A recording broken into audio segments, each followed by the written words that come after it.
Lektion 1. Värdskap med nåd och avsikt. Har du ofta gäster i ditt hem?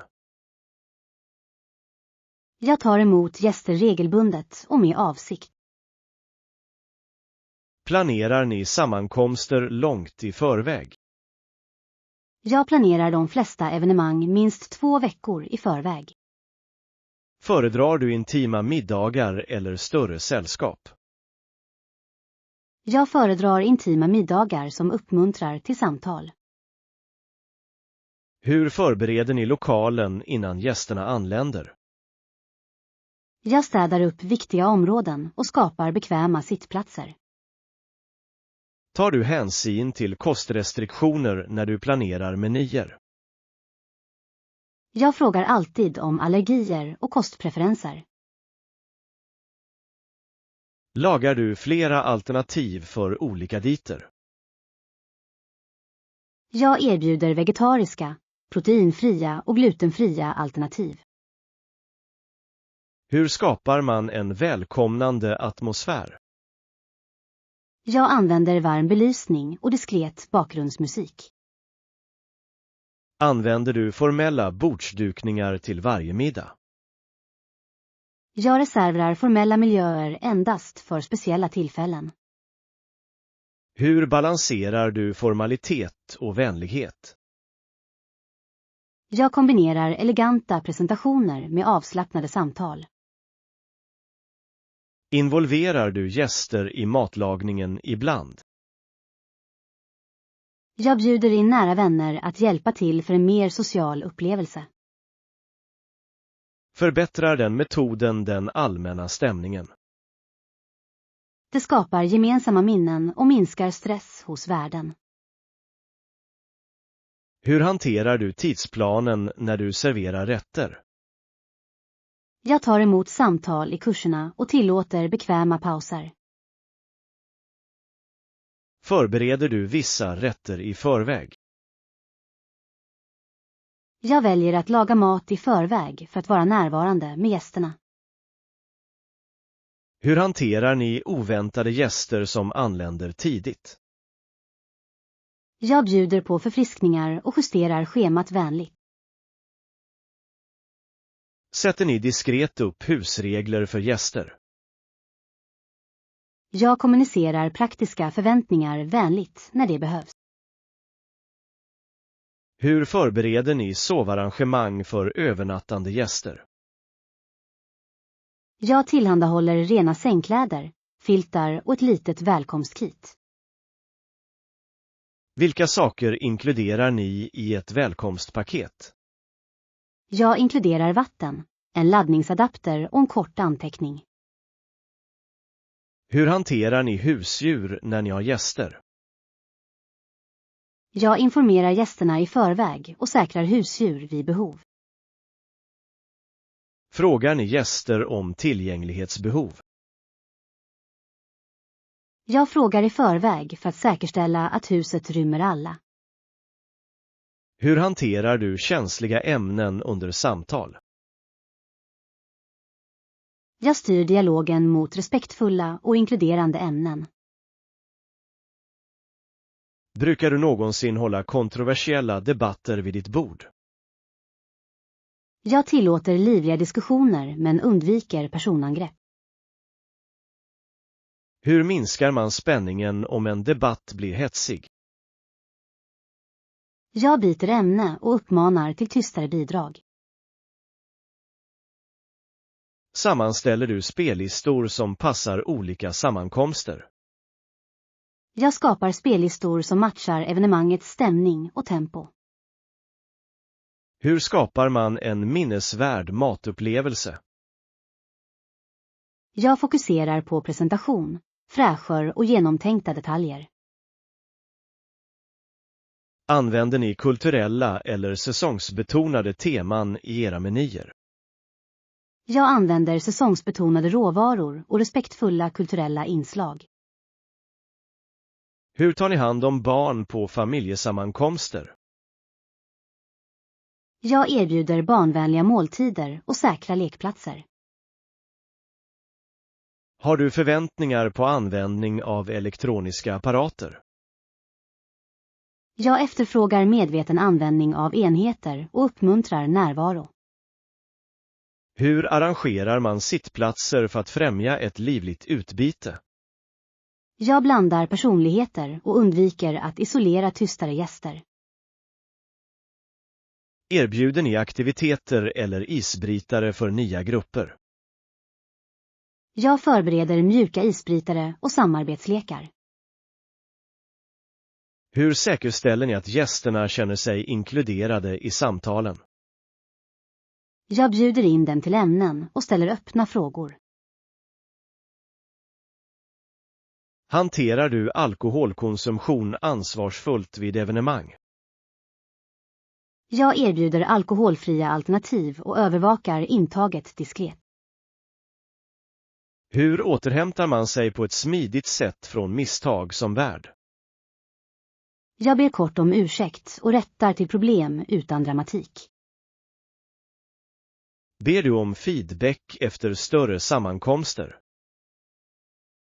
Jag ber om feedback från nära vänner för att förbättra framtida evenemang. Hur balanserar du gästfrihet med personliga gränser? Jag sätter tydliga gränser för besöksfrekvens och längd. Gillar du att vara värd för nätverkande eller för nöjes skull?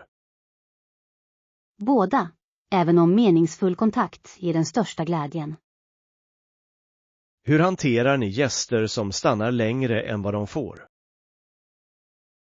Jag signalerar försiktigt att kvällen är slut och erbjuder hjälp med avfärden. Förbereder ni er för gäster med allergier mot husdjur eller dofter? Jag undviker starka dofter och rengör noggrant innan. Hur gör ni för att köket ska fungera smidigt under servering? Jag organiserar mise en place och tar in en medhjälpare vid behov. Använder ni någonsin catering för stora evenemang på entreprenad? Jag anlitar cateringfirmor för stora sammankomster för att upprätthålla kvalitet och lugn. Hur skapar man ett minnesvärt avsked för gäster? Jag tackar dem varmt och erbjuder rester eller en liten gåva. Följer du upp med gäster efter en övernattning? Jag skickar ett kort meddelande där jag tackar dem för deras sällskap. Hur får du gästerna att känna sig trygga och respekterade hemma? Jag kommunicerar tydligt och lyssnar snabbt på eventuella frågor. Anpassar ni värdskapsstilen för formella kontra tillfälliga gäster? Jag skräddarsyr ton, meny och tempo efter tillfället. Hur hanterar ni förnödenheter och lager för återkommande värdskap? Jag för en checklista över basvaror och fyller på regelbundet. Uppmuntrar ni gästerna att bidra med maträtter i Knittkalla-stil? Jag välkomnar bidrag till avslappnade gemensamma måltider. Hur bevarar du integriteten när du är värd för vänner? Jag begränsar rundvisningar i bostäderna och håller personliga utrymmen privata. Tillhandahåller ni tysta stunder eller utrymmen under långa sammankomster? Jag erbjuder ett tyst rum för vila och reflektion vid behov. Hur hanterar ni gäster som är politiskt polariserade? Jag sätter gränser för samtal och prioriterar ömsesidig respekt. Anordnar ni någonsin temaevenemang för att skapa spänning? Jag är värd för teman då och då för att introducera nya och roliga saker. Hur förbereder ni er för att ta emot internationella besökare? Jag tillhandahåller lokala guider, språkstöd och kulturella anteckningar. Delar du artigt med dig av husregler om återvinning eller energianvändning? Jag förklarar rutinerna på ett vänligt sätt och ger tydliga instruktioner. Hur hanterar du värdskapet under folkhälsoproblem? Jag följer riktlinjer, informerar gäster och erbjuder säkerhetsalternativ. Skapar ni ritualer eller traditioner för återkommande sammankomster? Jag odlar små ritualer för att stärka banden i gemenskapen. Hur balanserar du det sociala livet med personlig avkoppling? Jag schemalägger återhämtningsdagar efter större värdskapsevenemang. Involverar ni gäster i hållbara värdskapsmetoder? Jag uppmuntrar återanvändbara tallrikar och minimerar engångsartiklar. Hur hanterar du förväntningar på dricks eller betalning för måltider? Jag förtydligar arrangemang för delade kostnader artigt i förväg. Använder du teknik för att samordna OSA och preferenser? Jag använder evenemangsverktyg för att samla in kostbehov och tidspreferenser. Hur behåller man elegans utan överdrift när man är värd? Jag fokuserar på kvalitet, inte kvantitet, och medvetna detaljer. Vilken kontroversiell värdvana undviker du? Jag undviker att publicera gäster utan samtycke på sociala medier. Hur ser du till att dina gäster lämnar med positiva minnen? Jag odlar värme, god mat och uppmärksamt lyssnande.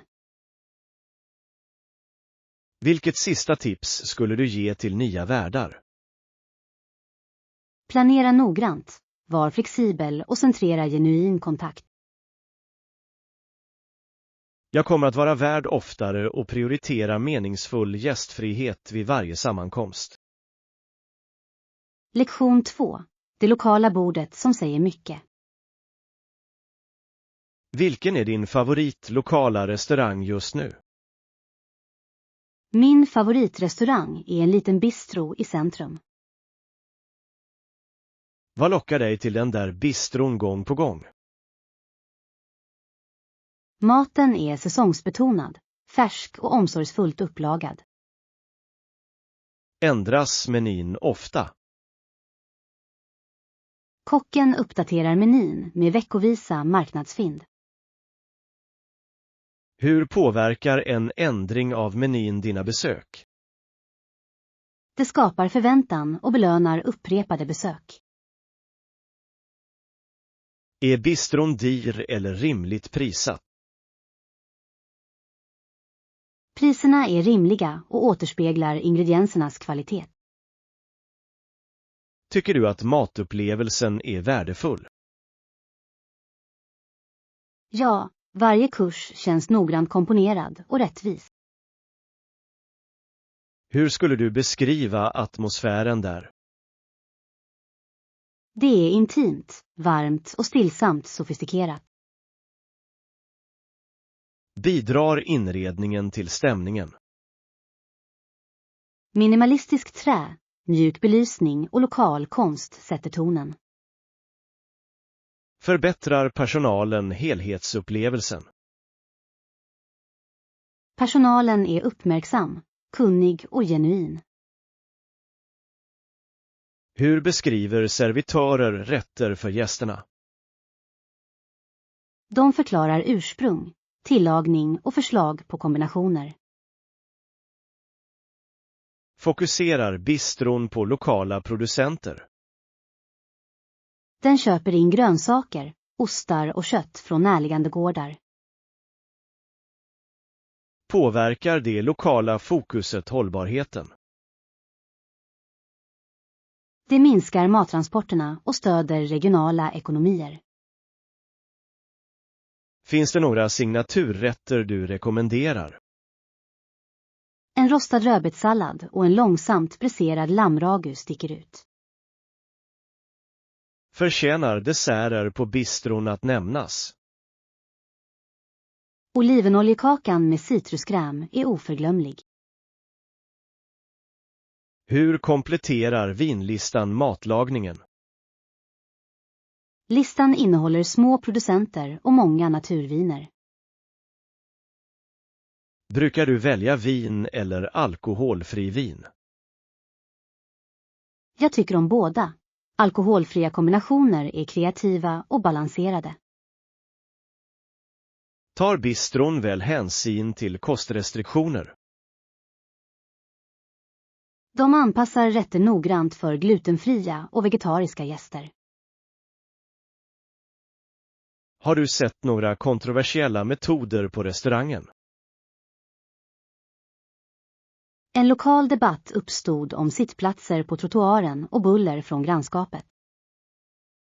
Hur reagerade restaurangen på samhällets farhågor?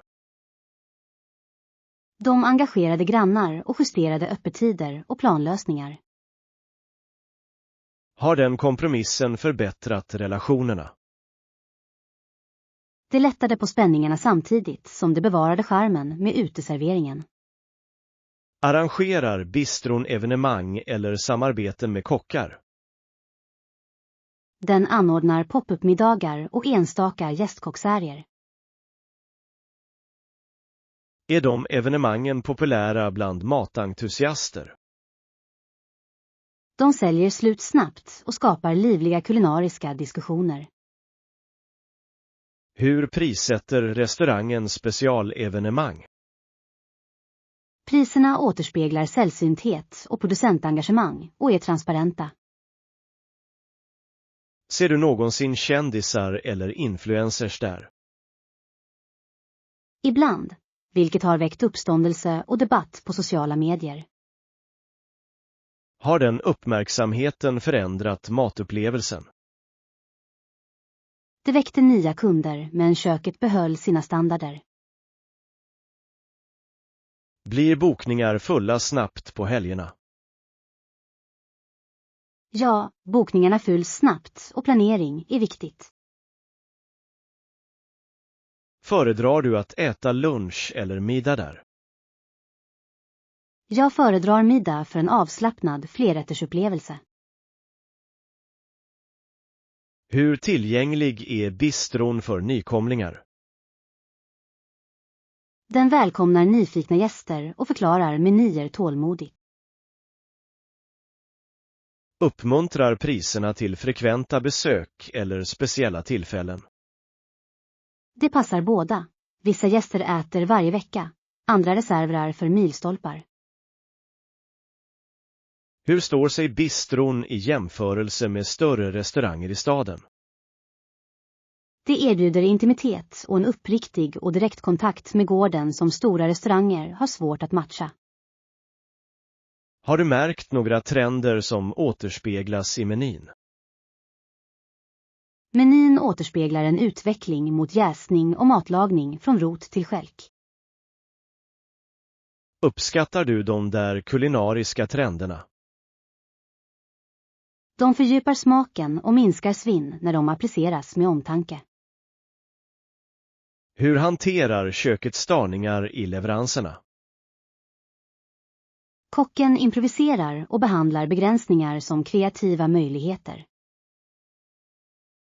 Har du någonsin sett en inspirerad kreation utanför menyn? Ja, en spontan krydom med konserverad citron blev en omedelbar favorit. Hur återspeglar prissättningen etiska inköp? Högre inköpskostnader balanseras av portionering och säsongsvariationer. Engagerar bistron sig i lokalsamhället utöver att bara äta middag? Den donerar överskottsmat till närliggande härbärgen och anordnar matlagningskurser. Stärker dessa åtgärder banden till lokalsamhället? De bygger förtroende och ömsesidigt stöd i hela grannskapet. Hur påverkar stamgästerna restaurangens identitet? Lojala kunder formar menyexperiment och kulturell ton. Har bistron fått kritikerros? Den fick lokala priser och gynnsamma recensioner från regionala kritiker. Framställer kritiker någonsin platsens anda på ett felaktigt sätt? Ibland fokuserar recensioner på trendighet snarare än hjärta och hantverk. Hur påverkar personalmoralen matupplevelsen? Nöjd personal skapar bättre service och en mer välkomnande atmosfär. Investerar ägaren i personalutbildning och välbefinnande? Ja, rättvisa löner, förutsebara scheman och utveckling är viktiga där. Är köket öppet för gäster att titta på? En ofullständig inblick i passet visar respekt för transparens. Ändrar ditt uppskattningsbetyg att se köket? Att observera hantverksskicklighet fördjupar respekten för teknik och arbete. Hur hanterar bistron kritik från gäster? De lyssnar, ber om ursäkt när det är motiverat och åtgärdar problem snabbt. Har menyn någonsin utlöst kontroverser för kulturell appropriering? En diskussion uppstod om autenticitet och respektfull anpassning. Hur hanterade kocken den känsliga kritiken? Kocken bjöd in kulturella rådgivare och justerade recept för att hedra ursprunget. Tillfredsställde det svaret kritiker och medlemmar i samhället? Många uppskattade ödmjukheten och engagemanget för respektfull utövning. Rekommenderar du att prova säsongsbetonade avsmakningsmenyer där? Jag rekommenderar avsmakningsmenyer för att uppleva kockens fulla vision. Hur länge brukar en provsmakningsmiddag hålla? Det varar i ungefär 2 timmar och fortskrider i ett lugnt tempo. Gillar du tempot i kurserna? Rytmen möjliggör samtal och medveten provsmakning mellan rätterna. Hur står sig priserna för avsmakningsmenyer i jämförelse med att beställa à la carte? Smakmenyer erbjuder större värde för noggrant utvalda, sammanhängande upplevelser. Skulle du äta där ensam eller föredra sällskap? Båda. Ensamt känns det reflekterande. Med sällskap blir det festligt. Lämnar ni utrymme för att ge feedback direkt till kocken? Ibland skriver jag en lapp eller ber om att få tala kort om det passar. Har kocken någonsin besökt ditt bord? Kocken hälsar då och då på gästerna och förklarar inspirationer. Förhöjer den personliga uppmärksamheten måltiden? Det skapar koppling och uppskattning för kulinariska avsikter. Finns det kontroverser kring bordsomsättning och bokningsregler? Det finns en viss debatt om rättvisa i att boka högt efterfrågade tider. Hur hanterar bistron rättvisa bokningar? De reserverar en del för drop-in-bokningar och stegvisa online-bokningar. Tycker du att små restauranger borde vara mer högljudda på sociala medier? De bör kommunicera transparent utan att offra äkthet. Hur balanserar bistron popularitet med grannskapets påverkan? Den modererar timmarna, upprätthåller respektfullt beteende utomhus och engagerar grannar. Skulle du rekommendera den här bistron till språkstudenter som besöker staden? Ja, det erbjuder en välkomnande miljö och tålmodig personal för icke-modersmålstalare. Vilket sista råd skulle du ge till förstagångsbesökare där? Boka tidigt, nämn kostbehov och kom redo att njuta långsamt. Jag ska boka bord den här veckan och uppleva bistron själv. Lektion 3. Konsten att bita. God eftermiddag. Anna. Har du någonsin funderat på handelstjänster? God eftermiddag, John. Jag har hört talas om det. Det låter spännande. Många i mitt område byter tjänster. De utbyter kunskaper utan pengar. Det är intressant. Vilka typer av tjänster utbyter det? Vissa erbjuder trädgårdsarbete i utbyte mot reparationer i hemmet. Andra byter matlagning mot handledning. Det låter som ett rimligt arrangemang. Vad tycker du om det? Jag tror att byteshandel främjar samhörigheter. Det bygger förtroende mellan grannar. Jag håller med. På sätt och vis eliminerar det behovet av kontanter. Precis. Har du någonsin deltagit i sådana utbyten? Jag har inte, men jag tycker konceptet är fascinerande. Det kan vara en win-win situation. Alla tjänar på det utan att det kostar pengar. Hur börjar man byta? Vilka är de första stegen? Först identifierar du en färdighet. Sedan söker du efter någon som behöver den färdigheten. Det är logiskt.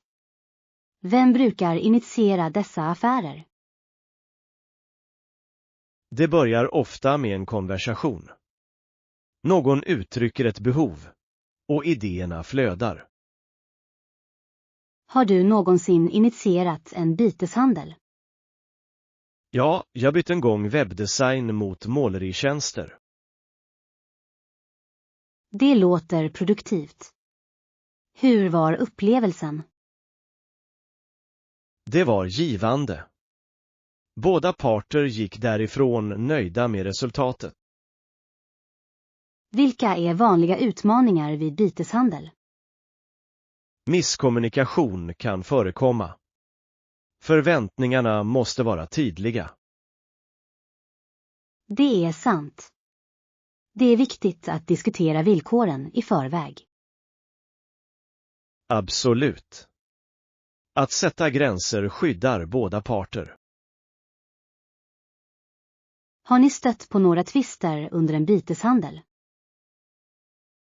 Som tur var nej. Vi hade alltid öppna samtal. Jag gillar det tillvägagångssättet. Det främjar en positiv atmosfär. Det gör det verkligen. Förtroende är avgörande i dessa transaktioner. Vilka råd skulle du ge till någon som är intresserad av byteshandel? Jag skulle rekommendera att börja i liten skala.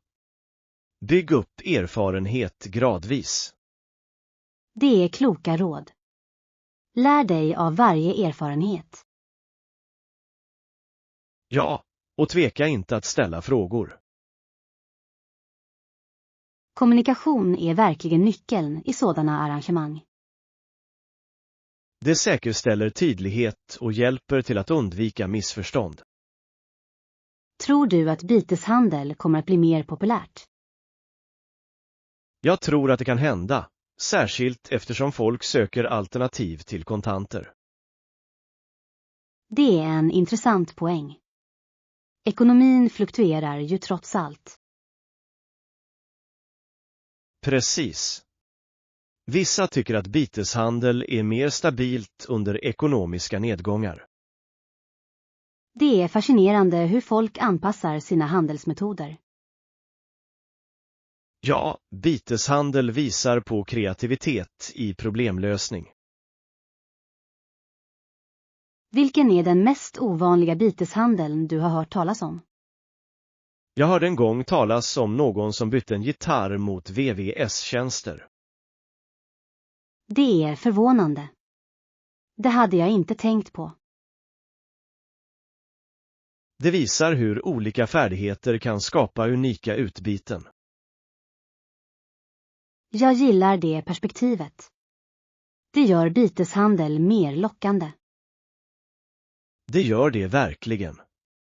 Det finns otaliga möjligheter inom handel. Så, skulle du säga att byteshandel är här för att stanna? Jag tror att det kommer att fortsätta utvecklas. Människor kommer alltid att söka värde. Bra sagt, John. Jag ser fram emot att utforska det här konceptet mer.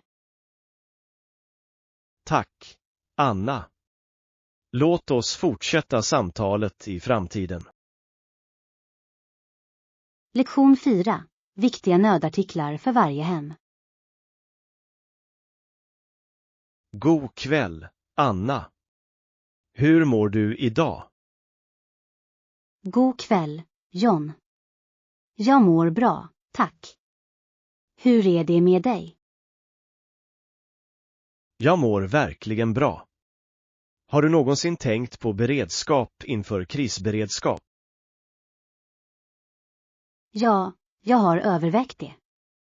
Det är avgörande att vara beredd på oväntade situationer. Visst. Det kan göra en betydande skillnad i kristider. Vilka saker anser du vara nödvändiga att ha hemma? Jag tycker att första hjälpen-kit är oumbärliga. De kan behandla mindre skador effektivt. Det är en bra poäng. En första hjälpen-låda är ett måste. Vad mer? Icke-fördärvliga livsmedel är livsnödvändiga. De hjälper dig att hålla dig uppe i nödsituationer. Absolut. Konserver och torkad mat skulle hjälpa mycket. Vatten är också oerhört viktigt. Det är livsviktigt för överlevnad. Ja, visst. Man bör lagra tillräckligt med vatten för att räcka i flera dagar. Ficklampor med extra batterier är också viktiga. De ger ljus när strömmen är slut. Det är sant. Det är oroande att vara i mörkret under en storm.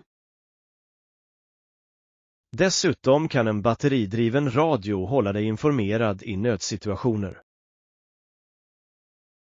Utmärkt idé. Att veta vad som händer utanför är viktigt under en krona i sekunden. Även verktyg som en hammare eller en skiftnyckel kan vara mycket användbara. Det är logiskt. Att kunna åtgärda saker i en nödsituation är avgörande. Tycker du att det är nödvändigt att ha filtar? Ja, absolut. Filtar ger värme och komfort i svåra situationer. Jag tror också att en visselpipa kan vara värdefull. Den kan signalera att man behöver hjälp. Det är en intressant poäng, John. Den kan verkligen dra till sig uppmärksamhet. Har du funderat på att förvara viktiga dokument? Ja, det är klokt att behålla kopior av viktiga dokument. De är svåra att ersätta. Precis. Det kan göra en stressig situation mindre kaotisk. Jag undrar om folk ofta förbiser dessa saker. Det är möjligt. Många kanske inte inser deras betydelse förrän det är för sent. Hur kan vi uppmuntra andra att förbereda sina hem? Jag tror att utbildning är nyckeln. Kunskapsdelning kan motivera handling. Det är en jättebra idé. Att hålla workshops för allmänheten skulle kunna öka medvetenheten. Ja, visst. Diskussioner skulle kunna upplysa många. Jag skulle gärna vilja delta i sådana initiativ. De är gynnsamma för alla. Tillsammans kan vi skapa en tryggare miljö för vårt samhälle. Jag håller med. Krisberedskap är ett delat ansvar. Låt oss börja med att sprida medvetenhet bland våra vänner. Ja, låt oss prioritera det. Alla förtjänar att känna sig trygga hemma. Jag tycker att det här samtalet har varit ganska lärorikt. Jag håller med, John. Tack för dina insikter. Tack, Anna. Låt oss fortsätta dela kunskap i framtiden.